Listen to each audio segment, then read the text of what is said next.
You're not listening to me.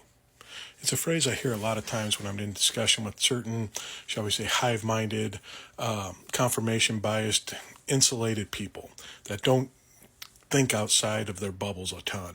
They get their points put to them by their leadership, their pastors, their politicians, whatever, that spew out these talking points, and these people just regurgitate them back out to you. And they expect you to listen to everything they say without rebuffing any of it. And when you do rebuff it, they say, you're not listening to me just because you don't agree with them. An example of this is one that I run into personally is I like to make alcohol. I like to make beer. I like to make wine, some other stuff I won't mention right now. But in that process of learning how to do this, I've learned a lot of things of how it all works and how you make this stuff. You get from A to B and how it hasn't really changed a whole lot in the centuries we've been doing it. And when we have parties, I usually like to make larger quantities of this beer or wine or whatever and have it out for people to enjoy at their own behest. And when Christian family comes over, a lot of times I'll get in discussion on how inappropriate this is.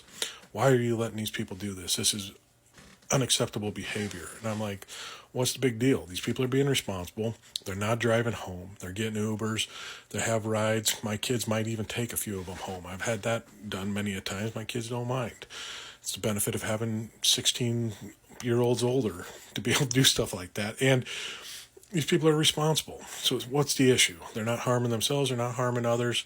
They're just having a loose time. And they say, well, you shouldn't be serving this because it's unbiblical. And I'm like, based on what?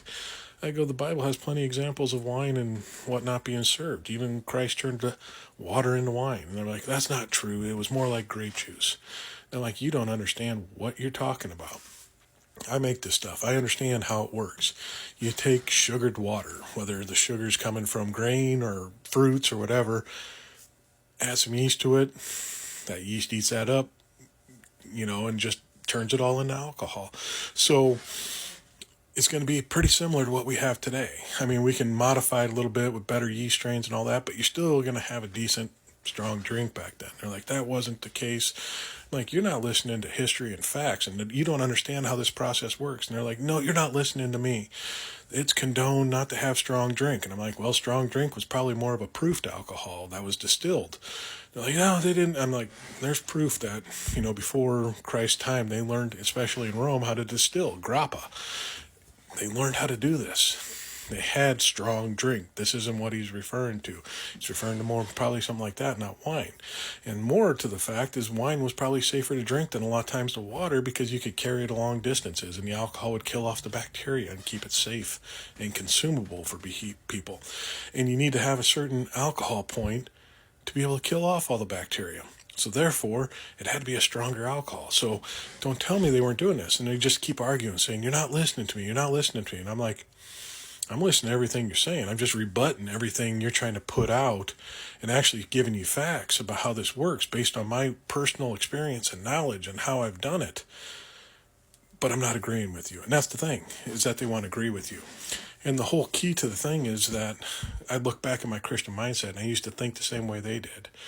You have to agree with me. And if you don't agree with me, you're just not listening to the truth because I have the absolute truth and I have to be absolutely right. And I think that is the key.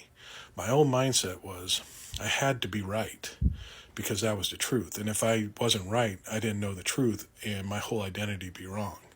Where now my identity is in, I have to learn and I can be educated and I can learn new things and be swayed in my opinions. And I can grow from that and be a better person and be more rounded in the world from what I learned. You see, I'm not caught up in having to be right anymore. I'm caught up in having to learn and learn new things and be a better person for it.